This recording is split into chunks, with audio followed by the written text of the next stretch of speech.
G'day folks, Chris McLean back with yet another episode of the show. And in the studio today, I've got Cam from Bubblegum Marketing. They specialize in CRM implementation, CRM optimization, marketing automation, sales funnels, sales pipelines, e-commerce, and paid advertising. All that exciting stuff at the pointy deals closing end of the business and sort of retention as well, I suppose. Cam, got a lot of experience in this market, so I'm excited to have a chat today about what you do. Thanks for dropping by. Hey, thanks, Chris. Really appreciate you having me on the show, and looking forward to dropping some golden nuggets to everyone that's watching. Yeah, I'm sure you've got a lot. So we had a chat before, and we kind of kicked our businesses off around the same sort of time, sort of pre-Facebook, pre-social media, and a kind of a pre-digital world almost. So what better place to start? Sort of take us back to kind of how you began, what you did before Bubblegum, and sort of the evolution of Bubblegum and what you're doing now. Yeah. So I've always been, in business in one way, shape, or another. So I have a career of 30 years in business now. Started off with our own swim school and a gym, and that swim school and gym were very successful by themselves and individually as well. In fact, at one stage, our businesses were voted the most award-winning businesses of their kind in our region, and continued to do so for the next 5 years. And so what I was always studying as a business owner was marketing and sales. So I used to get the old Zig Ziglar cassettes out, and I used to get the Jim Rohn cassettes out and listen to them right before there was even DVDs. But I was always a learner of marketing and sales, because I don't know where I picked it up, whether it was a book that I read or something, but I always worked out that business is a marketing and sales machine. And so if you get your marketing right and you get your sales right, you can build a very good business. And so we did that with the swim school and with the gym. Well over 30 years ago, we started those two businesses. Ran those for the best part of a decade. We employed 30 staff each and every week. We looked after 1,500 weekly clients. And what happened was, in about years 6 and 7, we started to get our own clients coming into our swim school or our gym, which were in separate locations, and they would ask us about our business, and that they were bringing their kids in for swimming lessons, or they were coming to the gym to work out, right? And they would say stuff like, "Hey, Cam, is this a franchise?" And I'd say, "No, it's a independent business. It's my business." They go, "Wow, let's look at it it's like a franchise. You got the branding right. You're kind of all over the place in email marketing, and you're getting the advertising and marketing out there. Can you help me do that to my business?" So they would come along to the gym and do a workout. We'd talk about business and marketing. And then sometimes we'd go and take coffee and have coffee with them and so forth. And I was doing this to about a dozen of my own gym and swim school clients. And I thought, hang on a minute, I've got another business here. Like, people need help with their marketing. And so that evolved. And then, I had 3 different businesses on my plate at once at that time. And then did that for about 3 years. And then we cashed out of the swim school and the gym, and then started the agency business, or the marketing and consulting business, full time. And that's where I've been ever since for the last 15 to 16 years. Yeah, well, love it. Love that journey. I've heard similar stories before. You're sort of doing something and you do it so well that people start asking, how the hell did you do this? What are you doing? What's the secret sauce? And so that leads into a marketing, a consultancy, an agency, something like that. So they always love that kind of story. It's something that I do see happening sort of quite frequently. So take us through Bubblegum, because you actually position in quite a unique sort of part of that sales cycle. A lot of agencies focus on, I guess, more the front end, the organic, the social, sort of the paid ads, which I know you have tiered under your services, but that traffic generation, website building piece, not many are really specifically positioned kind of at what I might call like the deals end, or that closing end of CRM, integrating CRM, optimizing your customer relationships, email automation, all that kind of stuff. Yep. Was that obviously that was a major piece of what made you successful in what you were doing, and what really was it that made you focus on that? You're awesome at it and you doubled down on it? Or?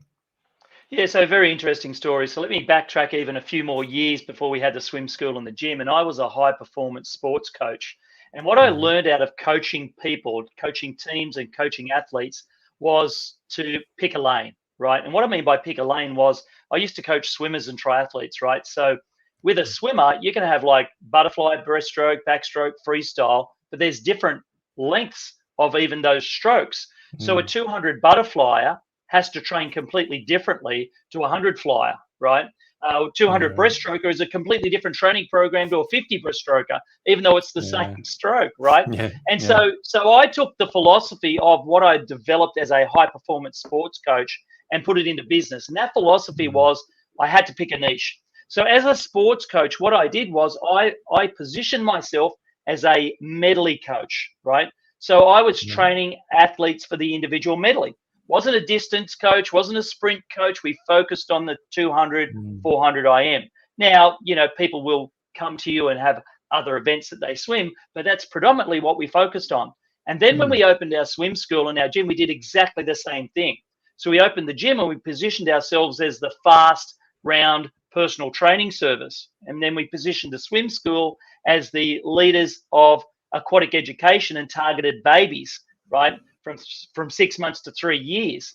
And so when we opened our agency and done the agency model, what I recognized from running two bricks and mortar businesses for the best part of a decade and doing them quite well was I recognized the money is really in looking after the customers. The money's not in generating leads, right? And so if you look after your customers, they'll tell other people and they'll generate the leads for you. If you look after your customers, they'll build your brand for you, right? So we've always been about the customer journey. So when I created my agency, I was looking for niches or lanes that I could dominate that no one else was doing. Why would I want to start a digital marketing agency and build websites when every Tom, Dick, and Harry builds websites, right? Why would I want to do Google Ads when everyone does Google Ads? So I wanted to pick a bit of a niche and dominate that, and that's what we've done. So as you correctly said, we've positioned ourselves in what we would say the middle and the bottom of the funnel. Now, do we do lead gen? Yes, we do, because clients come to us with things they need fixing in the middle of the funnel and bottom of the funnel, and evidently they also want some lead generation. But we're usually the guys that come in and fix that middle part of the business. We fix the optimization of the CRMs, and we fix the sales pipelines, and we do it for both agencies as well as normal businesses. And so there's a few tools that we use. We're leading consultants with leading partners with Keep and Infusionsoft. HubSpot's another one. We work with Shopify, but that's really where we play in. That space of CRM optimization and sales funnels. And once the leads come in, what do you do with them then? Because it's very expensive to acquire a lead when people have a database of 1,000 people on their contacts already that they could grow their business exponentially in by tapping into people that already know, like, and trust them versus finding strangers that don't even know them. Yeah. Nurturing what you've already got is always a cheaper way to pull money out of a list, right? So what do people get wrong, whether it's agencies or clients that you work with? What obviously there's probably a bunch of stuff, but if you had to highlight a couple things, what do people generally get wrong? Is it there's just not enough? Is it consistency? Is it wrong messaging? Is it they just don't do anything at all? What are some of the pitfalls that people are facing in that sort of middle end part of the funnel? Yeah, look, first of all, other agency owners watching this or other businesses watching this, is always the market message media match. You've got to have the right message for the right market and be on the right media. So that's the number one thing that people get wrong. They don't match those three up: market, message, media. So if you're going to market to, say, males aged between 50 and 60, you've got to have the right message for those people, right? For that demographic. And then you've got to find out, where are they hanging out online, right? Who already has them as a customer? Who can I partner with to promote my services to? So market, message, media is the number one thing I think a lot of business owners and even some agencies get wrong, in their targeting. And the next thing I would say is they don't build a back end. And what I mean by a back end is that, it's okay to go and spend $5,000 a month, $1,000 a month, $2,000 a month, $10,000 a month, whatever you want to spend on lead generation. But if you don't have a back end that's going to convert some of those leads that are not ready yet into paying clients and customers, you're really doing yourself a disservice, and you're not maximizing your ad spend. Because we all know that if you spend $5,000 on ads, Like the average conversion rate will be somewhere between 3 and 8%. You're not going to convert, 100% of people that land on your page, and you're not going to convert, 100% of people who fill out the form. So you're only going to convert always a small percentage of those people. So if you get, 100 people to your page or 1,000 people to your page, 100 people fill out the form. Out of those 100 people, 4 of them become paying clients. Well, what are you going to do with the other 96? So if you don't have a machine or a system at the back end that systematically and automatically nurtures, engages, builds more brand awareness, and builds more trust with those people, that's really where the money is. So that's the second biggest mistake I would say that, people make with their marketing. And the third thing is just a general business thing, and that is looking after your clients and customers. And if that's one thing that I've learned by running a bricks and mortar business and having 1,500 weekly clients to look after, is that, clients focus always should be your number one. So when you're running your agency, you've always got to put yourself in your client's shoes, and how can you give them the best experience in dealing with your business? Yeah, love it. Super important stuff. We sort of hear this this idea that it's been floating around forever, that most people will need up to sort of 7 touch points with the brand before they buy, as it's sort of a general rule, right? That's sort of out there. That's generally kind of what it takes. Is that something that you found to be true? Has that shifted sort of over time? Is it less now? Is it more because people are more saturated and have less attention? Is that sort of still ring true? And if it's not, what are you seeing in terms of a rule of thumb of how often somebody needs to hear from you before they know, like, and trust you enough to do business with you? It's a great question, Chris, and it really depends on your market methodology and your approach, right? So if you go to Facebook or Google and you're targeting the lowest of hanging fruit, right? So you're targeting people that have a problem right now. So for instance, if I lived in Queensland in the middle of summer and I had the money to build a pool, I've got a real problem, right? It's hot. My wife wants a pool. The kids want a pool. If I've got the money, I've got a problem, right? So if you showed up in front of that person with 2 steps, right? Step 1, interested in a swimming pool. Step 2, fill out this form. Step 3, jump on a phone. You don't need 7 touch points for that person. They're ready to rock and roll, right? It's hot. They want a pool. They're ready to go. Now, if you run the same campaign in Tasmania, right? Someone's thinking of a pool. It's not as warm. They're not in as much pain, right? Yeah. They're going to need more nurturing and more converting and more convincing about why you should build a pool in Tasmania. Yeah. So some travel advice to move out of Tassie. So it really depends on the marketing. What's your goal? Are you targeting the low hanging fruit, or are you targeting people who are more interested and they're in the interest stage of the buying cycle, right? They're just shopping around, they're making inquiries. Those people, yes, will need more touch points. They'll need more brand awareness. You'll have to pull out your sales tools. You'll have to do some videos for them, to kind of nurture them and keep building that relationship until they're ready to buy. Yeah. I think that's really, really interesting, that understanding that buying cycle, right? That's another piece that businesses can get really wrong. And even agencies can kind of misunderstand that piece of when someone's like, I'm searching for this thing right now and I've got a problem that I need to fix today, in 6 months, in a year, or maybe sometime if I've got the spare cash. There's a very different messaging, right? Very different marketing. So assume, as you're saying, 100,000 people join our list. So 1,000 people see our message, 100 jump on the list, 4 actually buy. We're assuming that other 96 aren't ready to buy yet for whatever reason.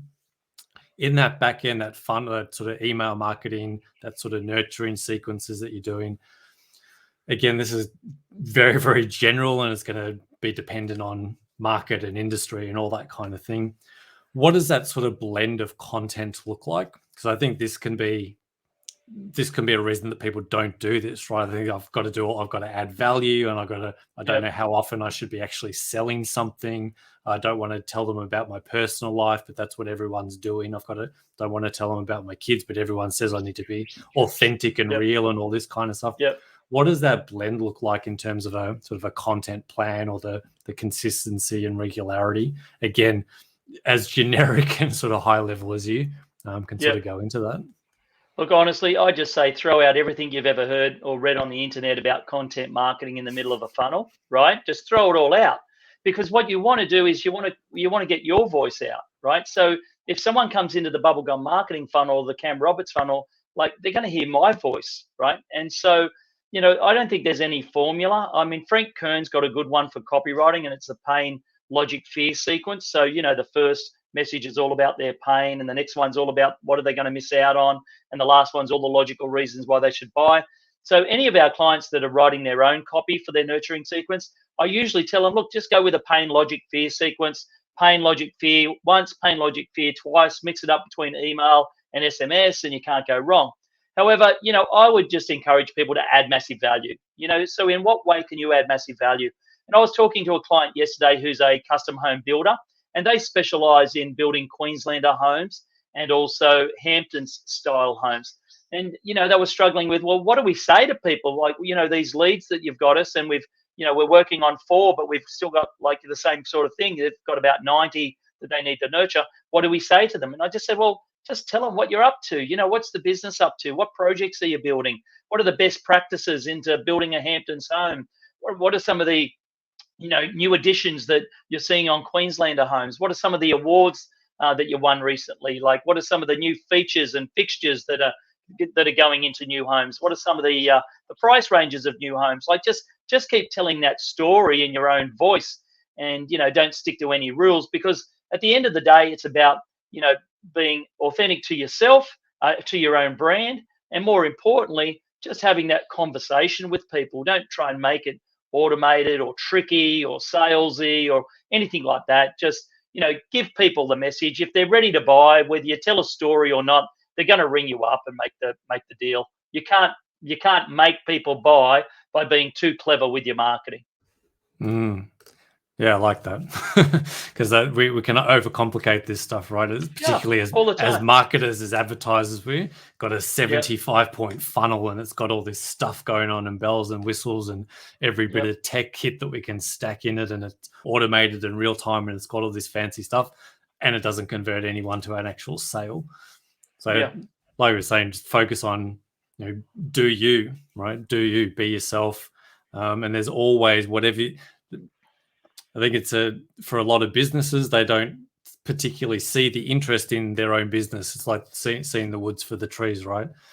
For them, it's kind of boring to talk about, oh, here's an addition, or here's a different fabric that we can do for a feature wall. To them, it's like every day, and it's kind of mundane. But that recognition that for their client base, that's actually pretty interesting. Or it's because it's not new to them. Yeah, it's not new to them. They've if I'm building a pool for the first time, right? I've never had a pool, right? I don't know about chlorinators. I don't know about solar heating or pool blankets or concrete versus fiberglass or all of that. So that's educational. So the other thing I say to my clients that go and build their own copy, because I also consult and coach to people, is I just say, like, stick to the 3 E's. Can you educate someone? Can you empower them? And can you entertain? Like, so if you're not an entertainer, just stick to the other 2. How can you write messages that empower people or educate people? And, you're going to be on the right track.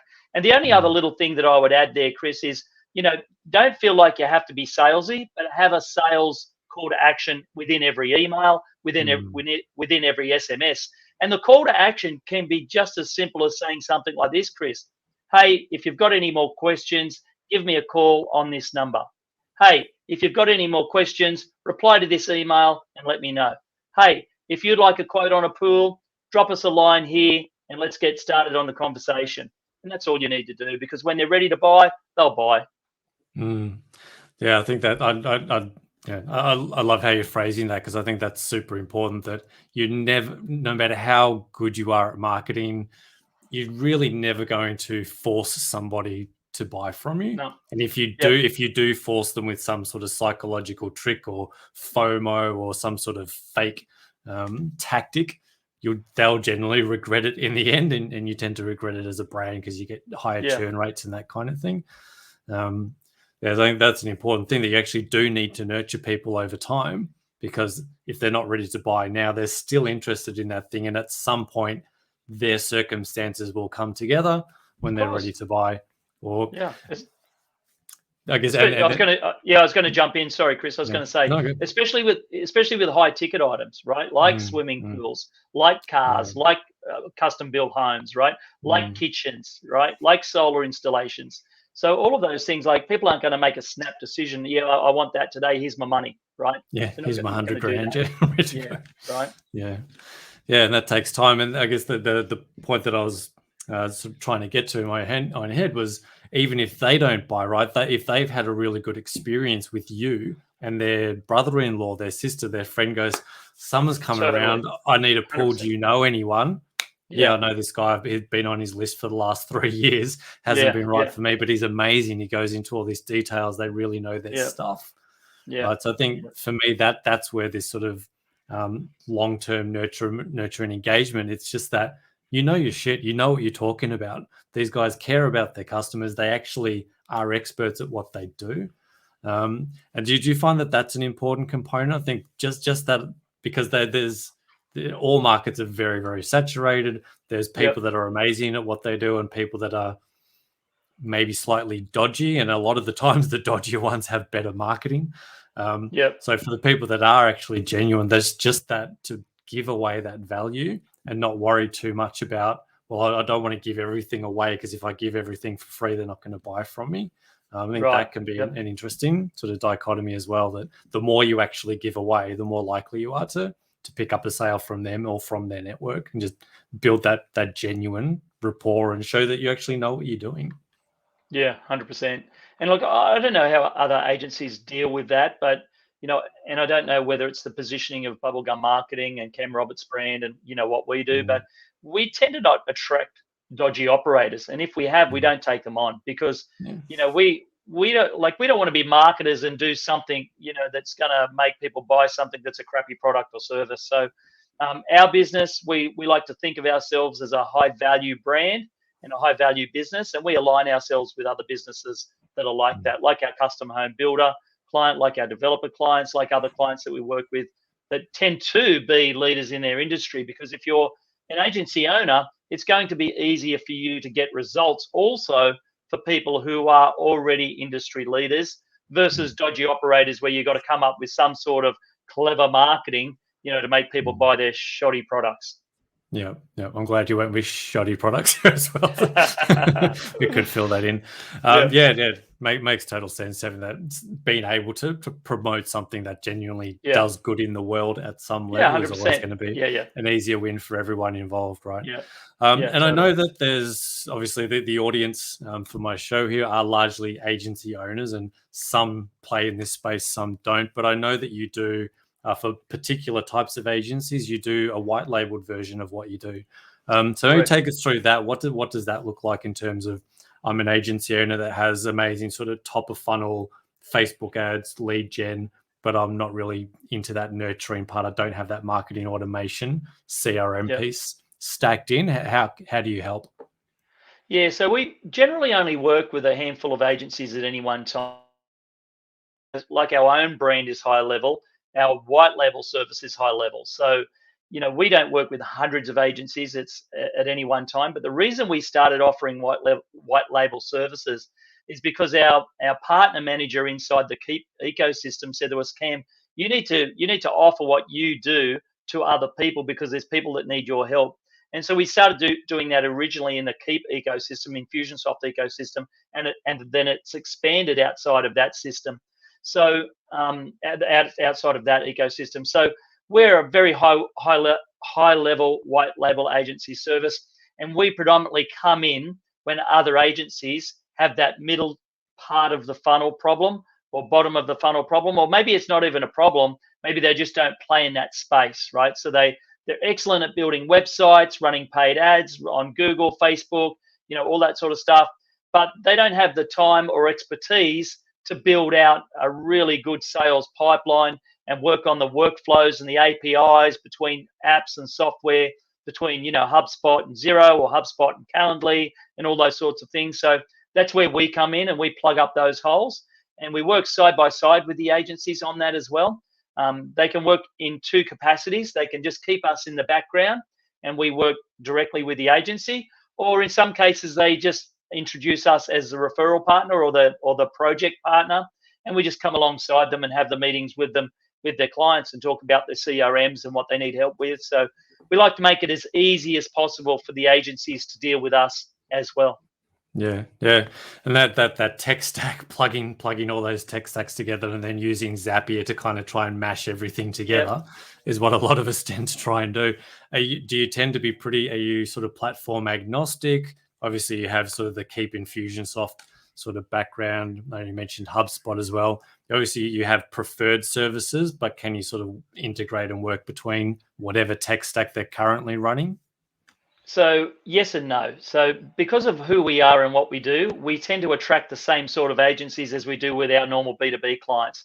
And so we attract agencies that, want help with Keep, Infusionsoft, HubSpot, ActiveCampaign. Like they're the tech that we'll play with at the front end for the marketing automation and CRM. And then, landing pages, we'll do Instapages, Elementor and ClickFunnels. And then e-commerce, we'll do WooCommerce or Shopify. And that's pretty much it. And then we use Zapier and Lead Bridges to kind of hook it all together. But again, by playing in those lanes, it allows us to get exponentially better results for our agency clients than, doing all of these different tech stacks that you can go and do these days, right? So usually the agency clients reach out to us because they've got a client with HubSpot, or they've got a client with Keep, or they'll come to us and say, hey, I've got a client we're building this ad campaign for. They're going to need some nurturing. What do you recommend? And we'll go, okay, well, tell us about the client. And depending on the size of the client, what their goals are, we'll then recommend Keep, HubSpot, ActiveCampaign, and then we'll go from there. But that's pretty much it. That's the lanes that we play in. Yeah, yeah. I think like from a tech stack perspective, that those three platforms are pretty gangbusters. I mean, ActiveCampaign's maybe on the slightly lower end of those three, but it's still I use ActiveCampaign. We use it. I love the functionality; it's very, very good. And then Infusionsoft Keep is kind of it's the duck's nuts. It kind of does everything, and it's got every bell and whistle and every possible integration you could ever want. And HubSpot's the same; it kind of does a bit of everything.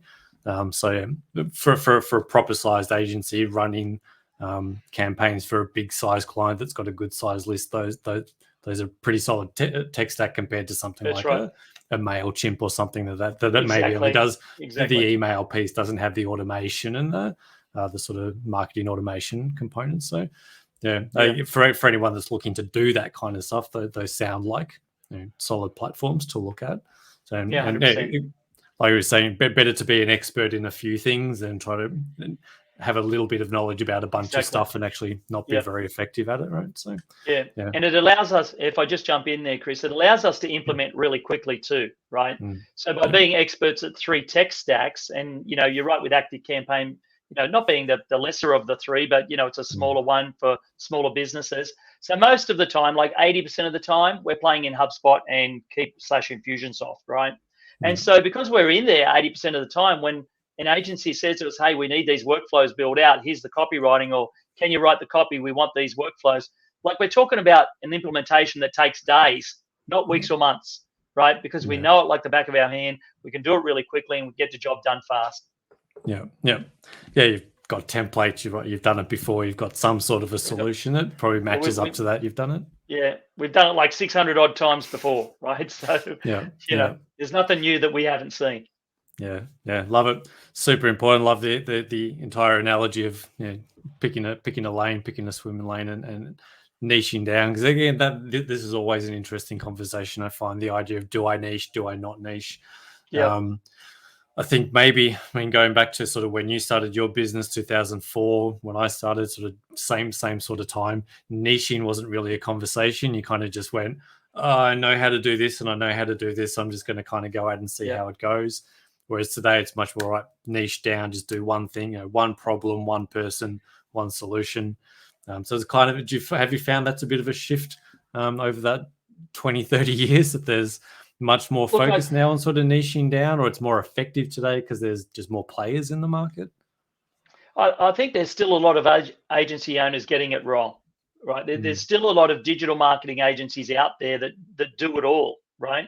And some of our white label clients are those people, right? So they advertise themselves as being the HubSpot experts, but they've got to lean on us because they just don't know what they're doing, right? Because they're building websites, they're running Google Ads, they're doing, all sorts of stuff with APIs and automation. And so, it's really demanding these days. So look, I guess people, like for agencies, they've really just got to, decide what they want to do. Do they want to be a generalist and just do general things really well, which they can? They can build great websites and Google Ads and all sorts of things.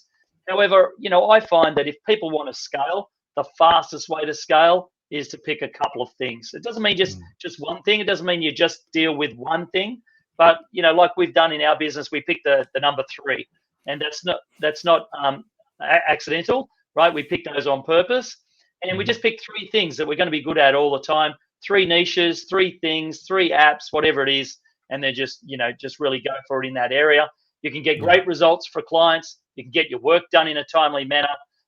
Everything's not new all the time and repeatable. It's repeatable. It's not new all the time and start from scratch kind of stuff. So. That's a massive reason to get systemized and optimized and focus is when every job is new and every time you build in a different workflow or you're trying to do a different process or it is a nightmare. So it makes a lot of sense. Pick a trinity, work out those few things, get great at a few things, and then find someone like yourself to plug a gap, right? If you find you have a need for that sort of back end, find someone like yourself that can plug that in and provide that value to your client. And agency owners that are watching this, like, if you're going to do a whole suite of 20 different services, well, then maybe you just don't niche on services. Maybe the niche is on a particular industry, right? Yeah. So maybe you're going to be the agency owner or the agency business or the marketing agency for tradespeople, right? Maybe you're going to be the the agency for pool builders, right? So just pick something, and that way, when you pick something, even if it's only 80% of what you do, it's going to be a lot easier for you to scale. Yeah, 100%. You can niche audience, or you can niche service, or ultimately, like, you can niche both. Yeah. Right? You could be just do SEO for pool builders. That's something that's easier to sell, easy to scale, easy to grow. Yeah. Awesome information, mate, from obviously someone that's been there and done that and been successful at it.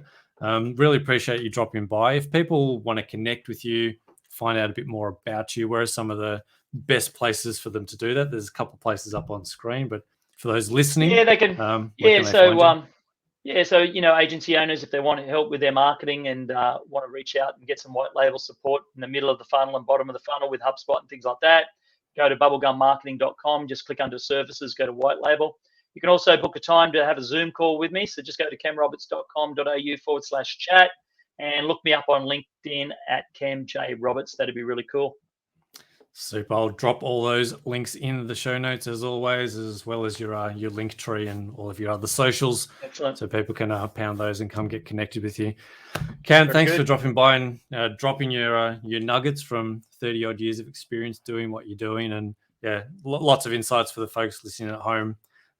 Golden nuggets there for the agency owners that might be either a little lost on whether they should niche, whether they should focus on something, try to be full service, or just how to communicate properly in that bottom and end sort of part of the funnel, middle bottom part of the funnel. So appreciate you dropping by, mate. Vast array of knowledge and super valuable for the folks listening at home. Excellent. Thanks, Chris, for having me on the show. Absolute pleasure. And as always, thanks everyone for tuning in. I'll catch you on the next one.